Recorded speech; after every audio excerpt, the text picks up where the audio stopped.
Dr. Reed, thank you so much for joining me for this new episode of Ingenious You. I've been very much looking forward to our conversation. Thank you. I'm glad to be here. Thanks for asking me to do it.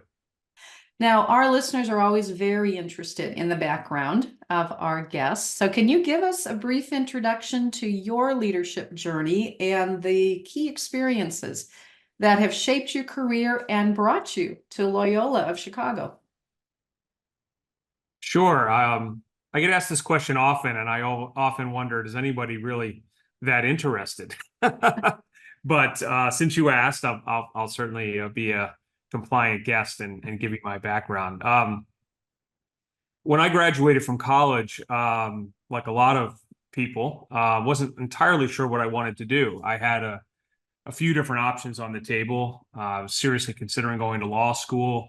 I had employment opportunities in management consulting that were possible for me.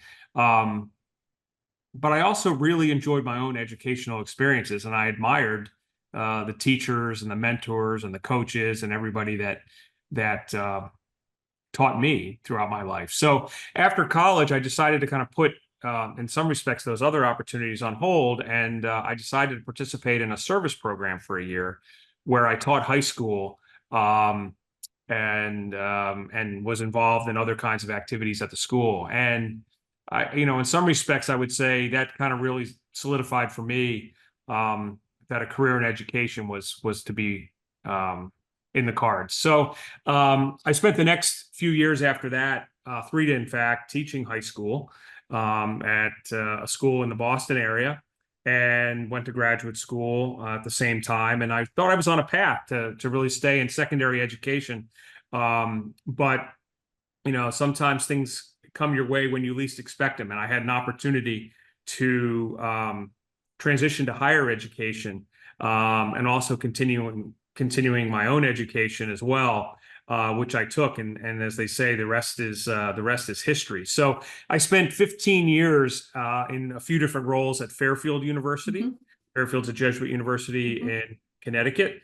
And then from there, I became the president of St. Joseph's University in Philadelphia, another Jesuit institution.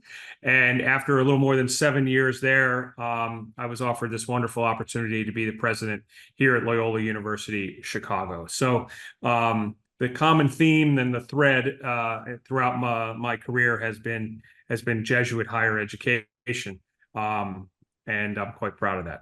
Yeah, which is a significant thread, both in your life as a student and as a leader.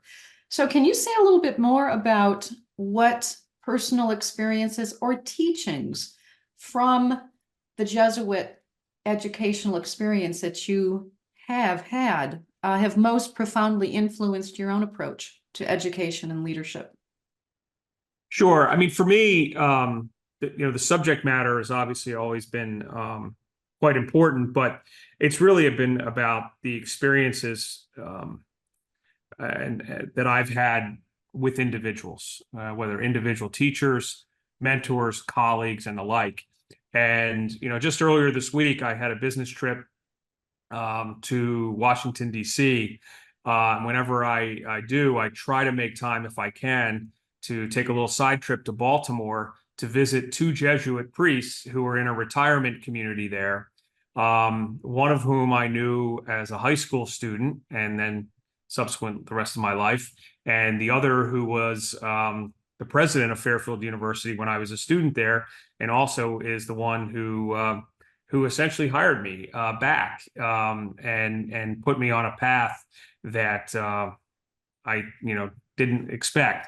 I mean, and the interesting thing is these two Jesuit priests are living together in a retirement community now, yet they never knew each other really in their working lives or anything else. And now these two men, essentially break bread together every time. And these are the two most influential Jesuits in my life.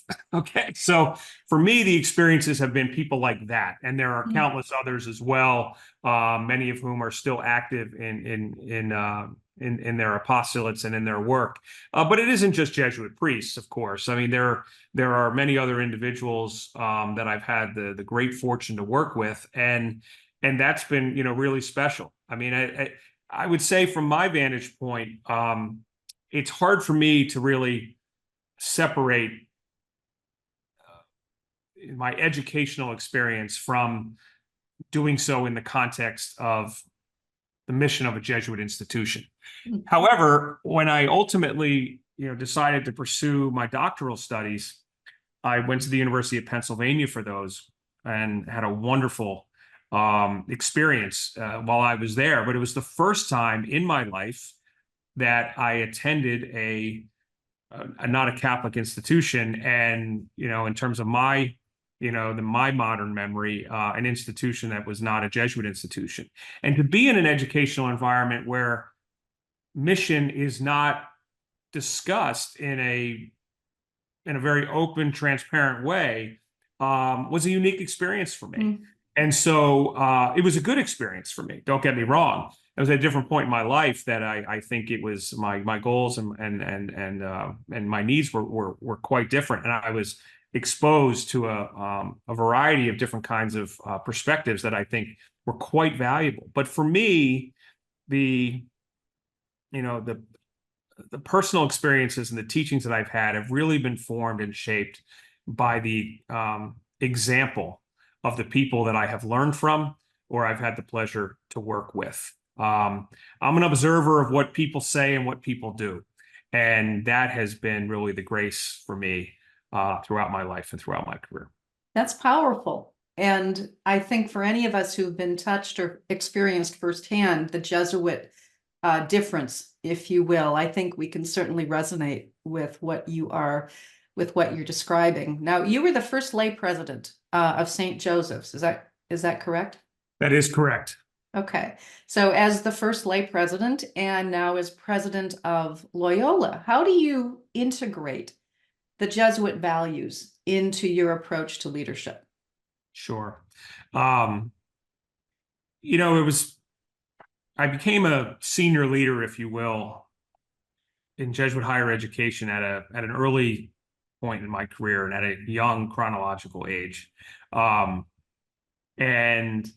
it was said to me fairly early that once I was in that role it was said to me by a Jesuit priest, not one of the ones I referenced before, but that going forward, Jesuit institutions really are going to rely upon lay leaders to step forward and assume the mantle, if you will.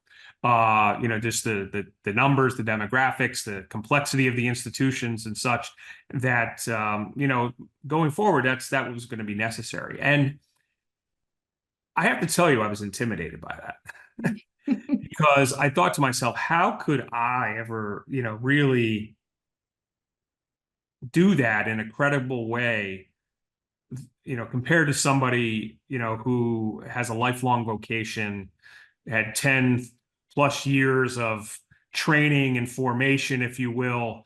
I just, kind of felt inadequate. But I was fortunate over my career to be able to participate in a number of programs designed for people like me to learn about, the Jesuit traditions and history and heritage and Ignatian spirituality, and to actively participate in that. And so, those experiences were invaluable. Quite frankly, I'm not quite sure how I would have been able to accept the responsibility or be given the opportunity to lead now 2 different Jesuit universities as president, but for those very important experiences. And to me, a couple of things stand out. First and foremost, why do Jesuit universities exist? Well, we're universities first and foremost. So that's the noun, right? I've heard it a very well known at this point, well-established, very experienced, highly successful Jesuit university president who is a Jesuit say this, and it's always stuck with me. We are universities. That is the noun.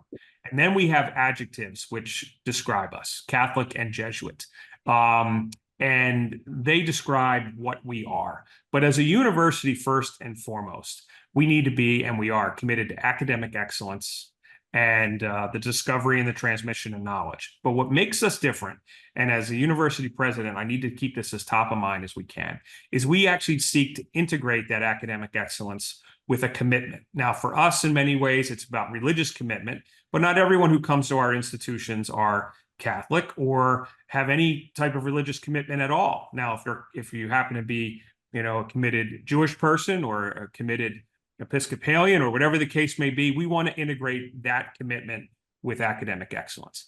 And we do that to both inform students educationally, but to form them, to do that in a way that makes them extremely well-rounded people.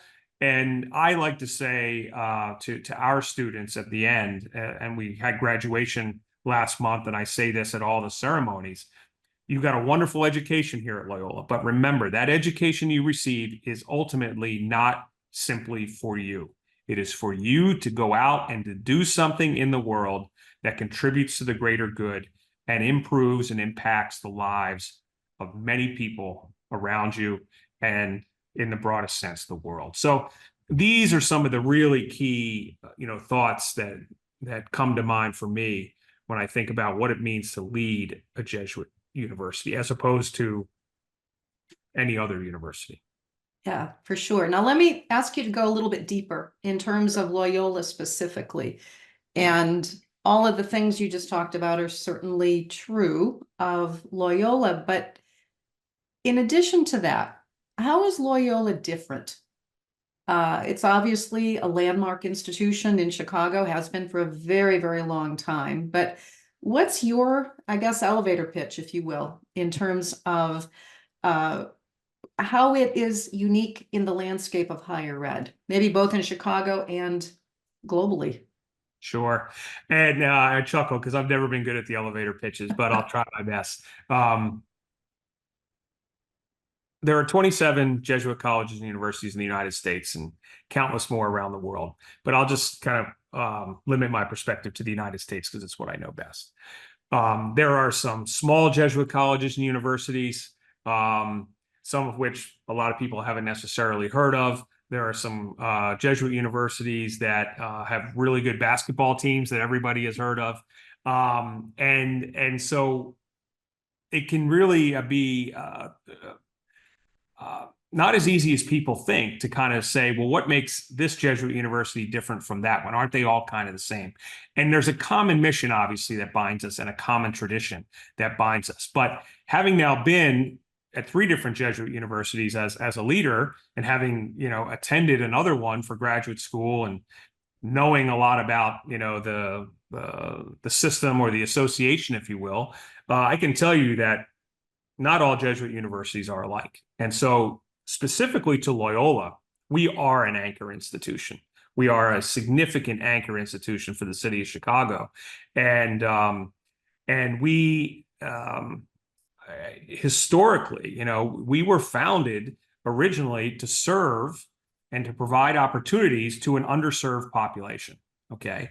Now, in our 150 plus years, we have evolved significantly. And in many respects, we look like as much a mainstream university as you're going to find. And that's exactly what we should be doing.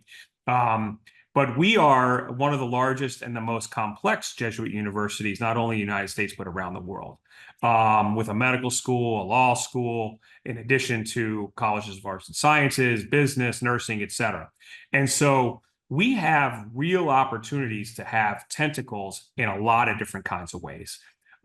We also are a place where the Jesuits themselves, as part of their own formation and path to completing their training and their formation, ultimately, whether they're to be ordained as Jesuit priests, they come here and they study. And so we are a particular hub for Jesuit formation and scholarship as well, including Jesuits who come from around the world to pursue graduate degrees and the like. It affords us an opportunity to have an impact that not only matters here in Chicago, but really stretches across the country and around the globe. Like I said, it's not a great elevator pitch. I apologize, but The other thing that I would say, about what makes us, distinctive in so many respects is that we really do take seriously what I said before, this responsibility to not only provide a great educational experience, the content, the experiential learning that people would want to have, all of that to be well formed and capable and knowledgeable about whatever the subject is that someone wants to know, but how that integrates with an ethical responsibility. Okay, what now that you have this knowledge of this information, what are your moral and ethical responsibilities to do with it? Okay. And ultimately, how does what's happening, for example, in this particular discipline or this particular area integrate, with something else? And that is really, I think, the kind of secret sauce of Jesuit education, and what we seek here at Loyola is that kind of cross-disciplinary integration of how one thing affects the other. So that's how I see it.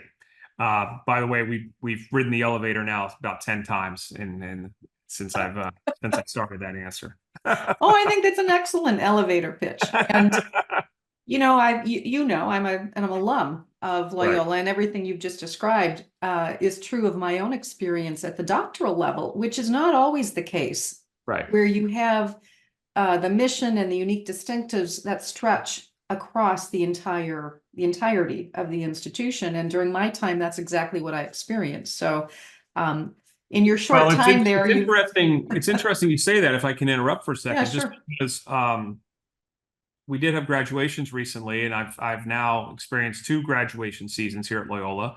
We have 12 ceremonies in May. We have a 13th in August with our Arrupe College. Yeah. So, I've have 25 graduations behind me in 2 years, and a 26th coming up. And it doesn't matter whether it's the law school, the medical school, the business school, the nursing school, the College of Arts and Sciences. Undoubtedly, when I hear the student speakers at these ceremonies, as well as the commencement speakers who have come back to share their wisdom of the successes and everything they've learned in their career, the importance and the emphasis of the mission of this institution comes across, and that is really inspiring to hear as somebody who is here every single day. You sometimes expect to hear that with the undergraduates. You don't necessarily expect to hear it as much with the graduate students, Right. Or some of the professional programs. And the fact that they're experiencing it as well is really heartening.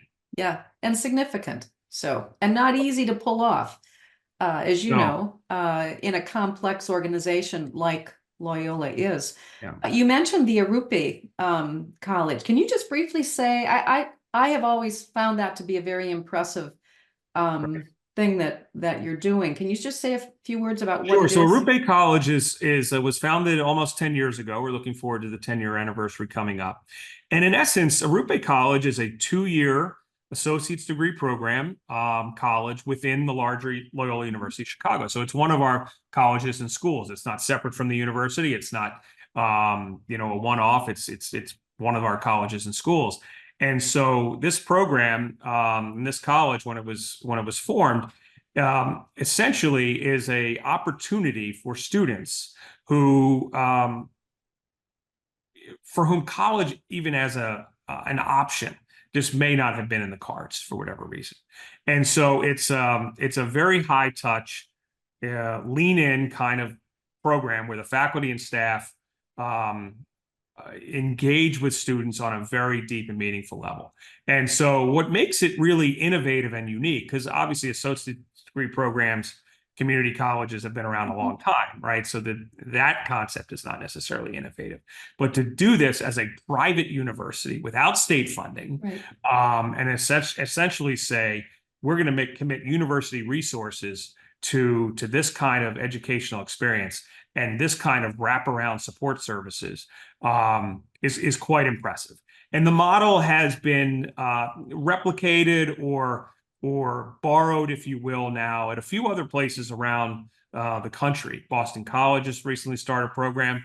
My alma mater and former longtime place of employment, Fairfield University, started a program. The University of St. Thomas, a non-Jesuit institution in Minnesota, has a Arrupe College like program. And so others are really seeing the power of it. And the last thing I would say about it is, again, we were founded in 1870 to provide educational opportunities at that time to individuals who either didn't see the possibilities for themselves, or there wasn't anything there for them to actually do or take advantage of. In some respects, this really brings us back to our founding roots. Yeah. And so, the students of Arrupe College, we have outcomes which are, far better than national averages, far outstrip, city colleges of Chicago in terms of their outcomes. And I'm not knocking city colleges of Chicago. We have a particular program that is designed to do this, okay? But, and we have many of those students who are actually going on to pursue and receive their bachelor's degree, both here at Loyola as well as some wonderful universities across the country. So for a relatively small college in terms of overall enrollment, it packs a really big punch. And I'm very, very grateful to my predecessors who decided to invest in this strategic priority. Yeah, that was a terrific thing. And what a tangible way to be living out that aspect of your mission. Right. So now I understand that you and some of the Loyola trustees recently came back from an Ignatian pilgrimage that included an audience with Pope Francis, which must have been an incredible experience. So tell us about it. And what did you take away from the conversation? Sure. Well, I don't want to brag, but I guess maybe I'll brag a little bit. Go ahead. This was actually the second opportunity I've had to meet Pope Francis in my career. At St. Joseph's University in 2015, I arrived there and it coincided with the Pope's visit to the United States at that time, and stops he made both in New York City, Philadelphia, and Washington, D.C. And he made a, quote, surprise visit to our campus. It was a surprise to most. I knew it was going to happen. And so I had the opportunity to greet him there. I share that because when this opportunity to have this private papal audience came about, I said to myself, I'm not going to approach this the way that I did the first time, which was, it happened so fast. It was a blur. There were a lot of things to worry about and the like that I just, I didn't really take in the moment in the way that I wanted to. So I said, I'm just going to try to be in the moment as much as I possibly can. And this was, it was a great thing. I never had a papal audience before in Rome, so I didn't know what to expect, but we had a designated time. We arrived, we show up.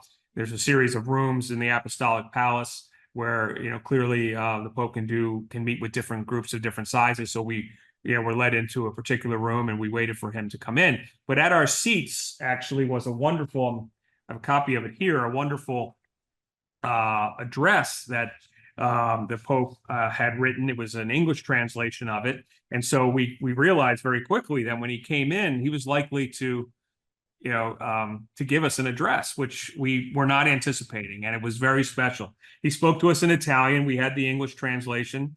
We knew he ad-libbed a little bit, and we had a couple people in our group who understood Italian. So very quickly afterwards, we're like, what did he say differently here than what was here? But when that was done, we all had an opportunity to individually greet him. I, as president of the university, went first, presented him with a small gift, and thanked him so much for his time, and told him how much grateful we are for everything he does for our church, for our world. As a Jesuit university, of course, we have a particular pride and connection to Pope Francis, who is a Jesuit himself. So we had a little bit of a chatter about that.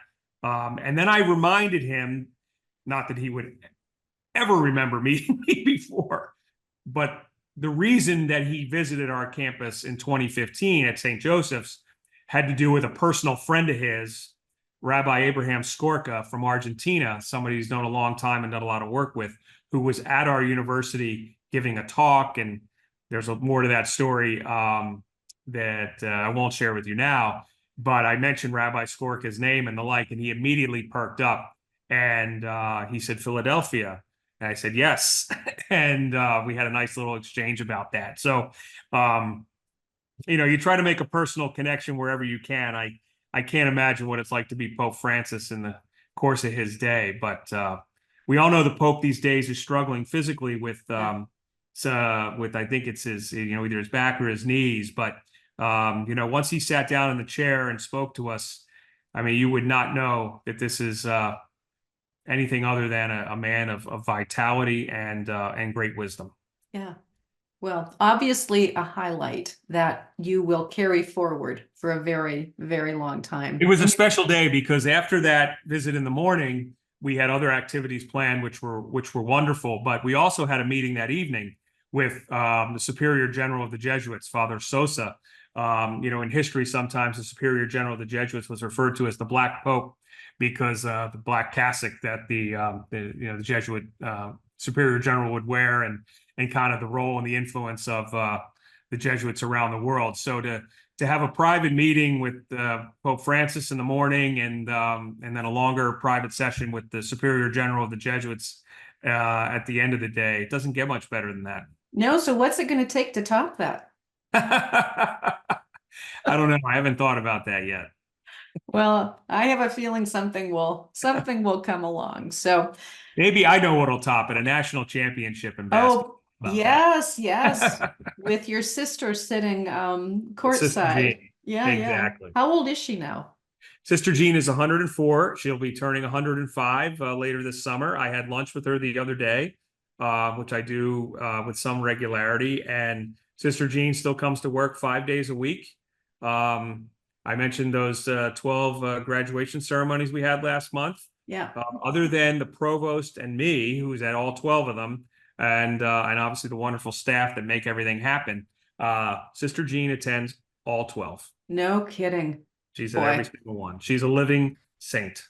A living legend, and what a wonderful icon to represent your institution. So let me pivot here. I want to go back and ask you about your time at St. Joseph's University, where you initiated several things that collectively resulted in strengthening the institution, including a strategic plan, campus master plan. You expanded the academic portfolio, an educational partnership with the Barnes Foundation. You doubled the endowment, to mention just a few of those things. With the benefit of hindsight, as you now look back, which of those initiatives, actions do you believe were the most impactful to strengthening the institution, and why? Well, that's a great question. Thank you for asking that. First off, I would say I absolutely love my time at St. Joseph's. It was a difficult decision for me to leave because it's an institution that I care deeply about. But I would say a couple of things I think are the most significant, the most important.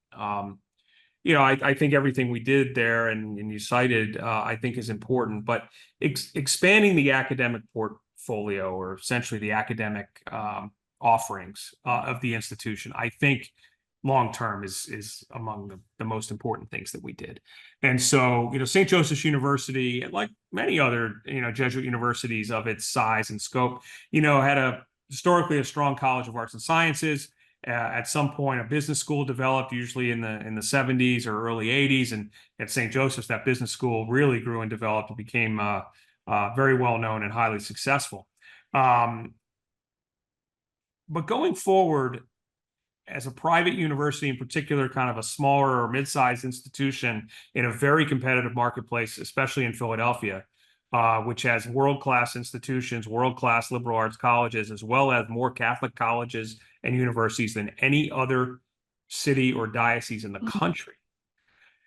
You kind of say, where are our gaps? And so not having health sciences programs, for example, nursing and others, became a real opportunity. And so during my time there, we set a goal early on to explore these opportunities and the different kinds of ways that, they could be added to the institution. Start them from scratch, for example, partner with other places, to have kind of opportunities for students maybe to do part of their studies at St. Joseph's, but also at another institution, mergers, acquisitions, you name it. And we were quite fortunate that opportunities presented themselves in terms of mergers and acquisitions to really do some big things and have a big impact. So, that to me stands out. I also would say, and this is true here at Loyola, as we think about the life cycle, institutions go through some natural life cycles, strategic plans, campus development, revitalization, expansion. And expansion doesn't always mean, that you're gobbling up space, but you're expanding your facilities, your resources, et cetera. You go through a fundraising campaign, usually to support those kinds of things. And so at St. Joseph's, we had the opportunity and really the need to revitalize some of the campus facilities and the like. And so, that coupled with expanding the academic program, I think those speak to the academic and the educational and the student experience. And those are by far, I think, the most important things that we do. Well, and that sounds like part of the backstory to what I wanted to ask you in terms of the merger that you led with the University of the Sciences, which brought you those health science programs, right? A significant portfolio of programs. So is there anything else you can say about the backstory of the merger? Yeah. As you know, they're happening a lot more frequently these days. They are. I'm happy to share. St. Joseph's actually has now completed 2 mergers in the last 3 to 4 years. The second one to get implemented happened after I left, and that was the merger or acquisition of the Pennsylvania College of Health Sciences, which was really a nursing school, overwhelmingly, that had been affiliated with Lancaster General Health in Lancaster, Pennsylvania, which had been bought by the University of Pennsylvania and Penn Medicine. So that one actually started 2 to 3 years before discussions with the University of the Sciences began. And that really kind of came out of kind of my own experience at Fairfield University, that had a very strong nursing school, and just my own, feeling and impressions that nursing is there's a need, number one, a shortage of nurses, but that I thought we could do it well, and I also thought it would bring us a number of really good and strong applicants to the university. But for a variety of reasons, that just moved on a slower pace, because that was a college, if you will, a school of nursing that was kind of owned by a larger health system. So in terms of prioritization and other kinds of things to be worked out, you can see why a health system, it's like, yes, we want to figure this out, but we just got some other issues we're working on at the same time. But that one I'm particularly proud of. And my successor, who was the provost that I hired at St. Joe's, Dr. Cheryl McConnell, I kidded her. I said, I have one little regret leaving when I did. I said, I really wanted to be there when those papers got signed. As you know, it's like a ribbon cutting at a building. Yeah. When you cut the ribbon, people think that's the moment. Like, no, the moment was 4 years before, when we decided to do it, raise the money to do it, develop the plans and what have you. That's the part I really enjoy. Don't get me wrong, I like ribbon cuttings, but I enjoy what happened the 4 years prior. So with the University of Sciences, what was really interesting there is that, and I have, done different talks and been interviewed about this in the past, and I really applaud the leadership of the University of the Sciences for what they did. They proactively saw that their trajectory was such that they would be, in their judgment, better positioned and better off to find a different path forward than an independent one. And they designed a process with the help of some external experts to, in essence, move that process along. And so as opposed to kind of the informality of, well, you talk to this person, you talk to that person alike. And so at St. Joseph's, when I received a phone call to say, would you be interested in having conversations about this? It was structured in a manner that I could say, well, I would have said yes anyway, but it wasn't just like, okay, this is going to be exploratory and who knows if this is going to lead to anything, or is this going to be a giant waste of time? And it wasn't.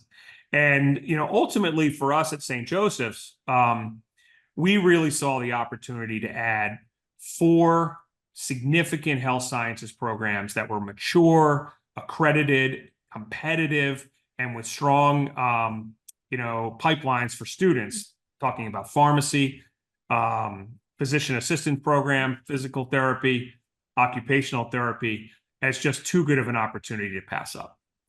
To create those programs from scratch would take a lot longer. And if it could be done, even in a way that would get to the point of being as successful as the ones that we had the opportunity to merge into the institution. I would say with mergers, I remember one of our trustees saying to me, who had a lot of experience with doing this at the corporate level, and he said, mergers can be great.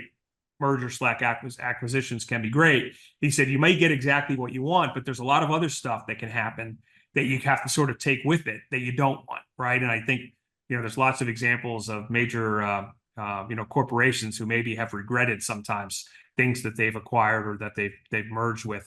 But, for us, we really saw the relatively minimal redundancy and duplication as why this was a compelling thing to go forward. Now, of course, University of Science is a full-fledged university, so they did have arts and sciences courses and departments and other kinds of things to round out a 4-year program.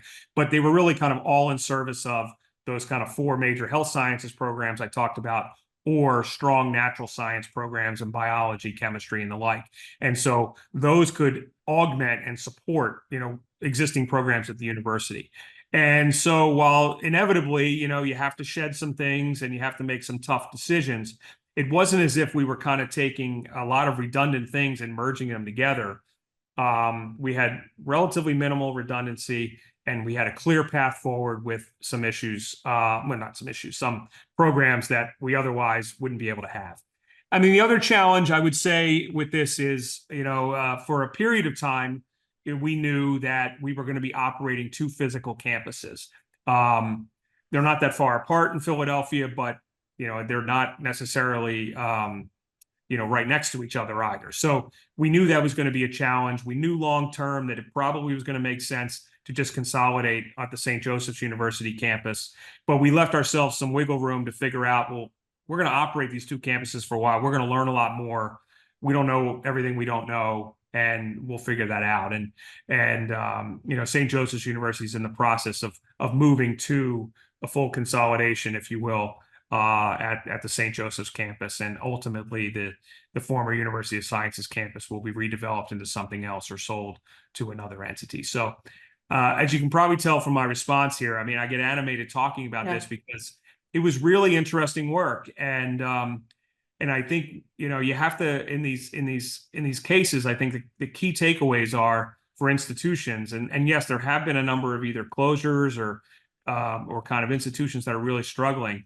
I think the takeaways that I would say to people are never stop exploring, and don't wait until it's too late.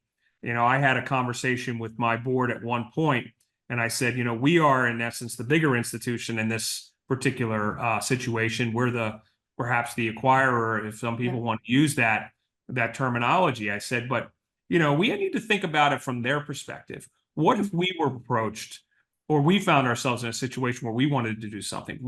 How would we think about it, right? And some of my trustees said, well, why would we ever think about merging into somebody else, or whatever the case may be? And I gave them, it was a confidential conversation, so I won't get too specific here, but I gave them a couple hypothetical examples. I said, well, what about this situation or that situation? And they said, oh gosh, I never thought about it. I said, we have to think about it, because higher education is fundamentally changing at the most rapid pace that I've experienced in my career. And as a result of that, kind of our past assumptions that sort of determine our view of what the future is going to hold, I think are very different. And one of the things that I would say about Loyola University Chicago, which is distinctive from my prior experiences, is that there are advantages to size and scope. Okay. And having the depth and breadth of academic programs that allow you to kind of meet the demands where they are at a particular point in time. And institutions that don't have that luxury, I think, or aren't otherwise, highly resourced, highly endowed, I don't think it's a surprise that we're seeing the challenges that we're seeing.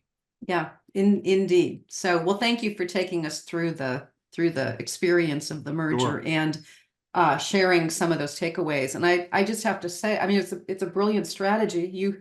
As somebody who has brought up a number of health science programs, you got all the legs on the stool in that merger with those programs. Those are the ones. They're So very key programs. I mean, yeah, if you're at a university today that again doesn't have some other clear strategic yeah, advantage, and you're not in some way offering health sciences related programs, I think you need to seriously think about the implications of that long term. yeah, agreed. So, and thank you for bringing us back to Loyola, because I do want to ask you about your plans and aspirations for the institution going forward. So you're now concluding, as you said, your second year as president. What do you see? And obviously, you're not going to talk to me publicly about any thoughts about a merger or acquisition for your institution, but what do you see as the most strategic and important opportunities for growth and visibility and viability at this juncture? Sure. I joked when I got here because some people, they kind of know what your background was. I said, just so you know, I said, I don't see Loyola merging or acquiring anything in the near future. I said, we have a lot already. We need to figure out our best way of using everything that we have. But, to that point, though, for an institution like Loyola, one of the things that we need to look at and are looking at, at least in an initial preliminary way, is whether or not for us expanding our programs or offering our programs in other geographic locations is valuable. Now, there aren't that many original ideas in American higher education, although I would argue Arrupe College was an original idea. So there are some from time to time. And as I said, kudos to my predecessors for having that vision and having that idea. But Creighton University, for example, another Jesuit university with a good medical school, they essentially now have a second medical school campus in Phoenix, Arizona. And so, there are limitations in some of our schools, and medicine is one of them, to what we can offer here or how much we can grow the medical school class or the like. But medicine is an area where there's lots of needs around the country, particularly around certain primary care specialties and the like. Nursing's another, and so there are some examples out there of other schools as well as some greater needs out there. So that is something that I do think is important for us to consider, and we will consider it. For Loyola, as I mentioned before, we're what's known in higher education as an R2 institution, research institution. That's the second level of research activity on the classification system. And that classification system is actually in the process of changing. So we may find ourselves as an R1 institution actually pretty quickly based on some evolving thresholds and the like. But when you look at the world of R2 institutions in the country or lower level R1s, and you look at Catholic universities that fill that space, there's relatively few Catholic universities that do. And so from our vantage point, I think we're studying that group and that peer group and saying to ourselves, okay, it's not about rankings for the sake of rankings. I don't care about that. But it's who is doing some of these things really well, who's in some cases are doing them better than what we're doing, and do we think we can do them as well or better than them? And should we? And what would be the meaning of doing it? What would be the impact? What would be the benefits for our current students, future students, the reputation of our institution, the impact, et cetera, and all of that. So for us here at Loyola, we enjoy the good fortune of being in very strong financial condition. And what I've been saying to our community is that is a luxury that not as many institutions in American higher education, including institutions that enjoy solid, brand reputations and the like, can say. And so as a result of that, we get to be a little bit more selective in what our priorities are and where we choose to spend our time. And so I'm pushing our institution in a way that's a little different from, what I described before in terms of an institution that decided it needed to look for a merger partner, right? And saying, we as an institution, when you have the opportunity to control your own destiny as much as possible, you've got to take advantage of that, okay? And so that's really what we're looking at. We have a new provost who's coming on board here in July. Throughout that process, having those conversations, our chief academic officer is going to be pivotal, obviously, to those decisions going forward. One of the things I would say about my prior experiences and the like, as president, you get a lot of attention, you get too much credit, you probably get too much blame at times, but the partners that you have to make things happen are essential, right? And so having, I had the good fortune of having that partnership with a great provost at St. Joe's. She's now the president. And I look forward to, the upcoming partnership I have with our incoming provost to really determine the future here. But I mentioned the cycles of universities, and one of the cycles that Loyola Chicago finds itself in right now, and arguably you could say we've, been a little bit late coming around to this, but we just developed a new campus master plan as well for Loyola University Chicago. So, and we're embarking on what will be the most comprehensive and largest capital campaign in the institution's history, right? You have to marshal the resources in order to, propel the institution forward. And it isn't, for bells and whistles and nice to haves. It's for core things that you want to make sure are there perpetually. So building our endowment for to support financial aid and scholarships for students in the future is of the utmost priority. And while we haven't announced anything publicly yet, I feel comfortable enough saying that, I just envision a capital campaign. What ultimately the final number is to be determined. But I would think at least half of that campaign, will be dedicated specifically to that particular priority and goal. But as we think about, the evolution of the Lakeshore campus in particular, and we can get into all the campuses that Loyola has, but that would be the primary, if you will, undergraduate experience campus. It's just time. We have a need for enhanced academic facilities, enhanced student facilities, and the like. And it's time to get going, and I'm really excited about it. Yeah. Well, it sounds like you're embarking on a creative reimagining on many levels. Not that you're moving away in any way from your roots and your mission and foundation, but what an interesting place to be at as a president, as an institution, and to have the luxury and the time to be creative in how you are thinking about the future. So exactly, and I would say, look, we if you look at the top 10 Catholic universities in the country, and you see a lot of familiar names there, and you say, okay, where do we belong? And I think we belong in that group. And so, what's it going to take for us to get there? In some respects, I think we probably are already there in a number of ways, but and there's other areas where we need to improve upon, and let's just be open, transparent, and honest about that, and have the data and the commitment to being objective in our assessment of that. But I got to tell you, the opportunity to be the president of a Jesuit university, a large Jesuit university, in the city of Chicago at this particular point in time, is an awesome, awesome privilege. But I also recognize the responsibility that comes with it. Mhm. Well, I can't imagine a much better opportunity, and I think you are particularly well suited for the challenges and the opportunities at hand. So, Thank you. You're kind. okay, well, we're at the end of our time. I have one more question that I do want to pose, and and it has to do with the future of higher education, because it's obvious you do a lot of thinking. You're very up to speed on what's happening with higher ed.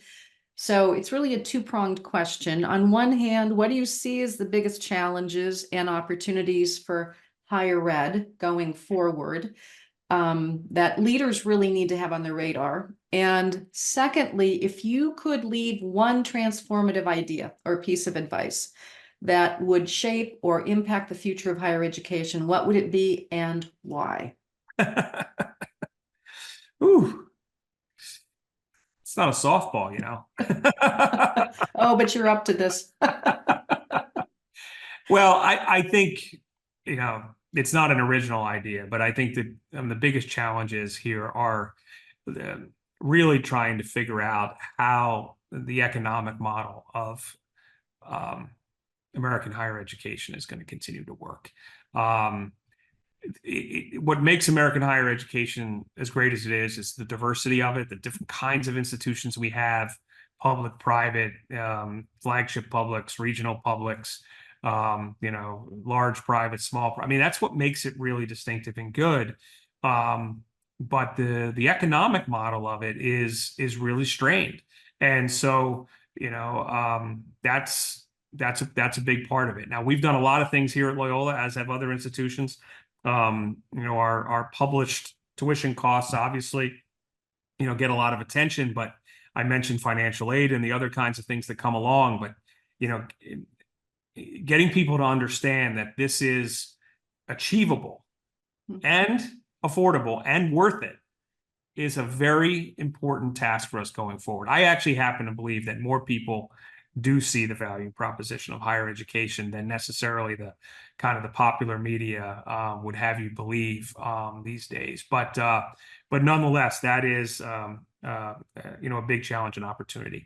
And you know, along those lines, I read before I had my own, you know, they have a formal installation ceremony here. You give a big speech, and before I wrote my remarks for that, I read a variety of different kinds of remarks that people had given over the years. And one of my files, I had the remarks that president of a Jesuit university gave at his inauguration in 1979. And in reading these remarks, if you didn't know it was 1979, you would have thought it's today. Economic challenges in our country, a divided political climate, a lot of other kinds of things. And I realize situations are different. I'm not suggesting that everything's the same, but for me, the opportunity is, let's not necessarily think that others haven't faced these challenges before. And so I think the opportunity here is the future is brighter than we realize. And we have to, you know, we have to kind of embrace that challenge going forward. So that's something that I would say for higher education. And you know, but the reality is that things are changing, and you know, the examples we talked about with institutions that have to merge or institutions that are going to close and the like, you know, are examples of those challenges being quite real going forward. And I think it's incumbent upon all of us to kind of manage that change effectively, as opposed to wringing our hands. You know, I'll end that part there. In terms of a transformative idea or a piece of advice that would, you know, shape the future of higher education, what would it be and why? Well, a couple of things, you know, come to mind. And this is not an original idea, but the Jesuit who had this idea and has written on it has since passed away, Father Bill Byron. But he would talk to me a lot over lunch conversations that we had when he was retired. And he would say, we need essentially the next version of the GI Bill for American higher education. The GI Bill is probably one of the single greatest investments that our government and our country made in the post-World War II environment. And any cursory study of American higher education history will point to that as a pivotal point of how American higher education grew and developed, and a variety of reasons. But the point being that we need something like that to really invest in our people and our future generations. And so, and America, and when I say higher education, I'm not necessarily only referring to the kind of higher education that Loyola University Chicago offers. Okay. People talk about free community college or other kinds of things. And, I have different viewpoints on those and the like. Our Arrupe College, for example, is basically free because of Pell Grant opportunities, as well as in the state of Illinois, state grant opportunities. So, I think there's a lot more access to certain things than sometimes gets reported on. But there's lots of need for the development of our young people and the future workforce of the United States. And to me, finding something of the scale and the size that would be comparable to what the GI Bill did, I think would be a worthwhile investment. I say that in a politically agnostic manner. Okay. I don't want to be labeled, well, this is this or this is that. Because I think, looking back, I don't see, what the GI Bill did as a political, football. It wasn't. It was an investment in our people. That would be one thing. And the last thing I would say, in terms that would shape the future of higher education, in terms of a piece of advice, it really would be, and this is some interesting coming from somebody who's never worked in a public institution ever in his career, but public higher education is extremely important and extremely valuable. I have spent my career advocating to states and the federal government to make sure that funding to support private higher education and access and opportunity is there, and I will continue to do that. But if we lose ground in the quality and impact of public higher education, I don't think private higher education alone can fill that void.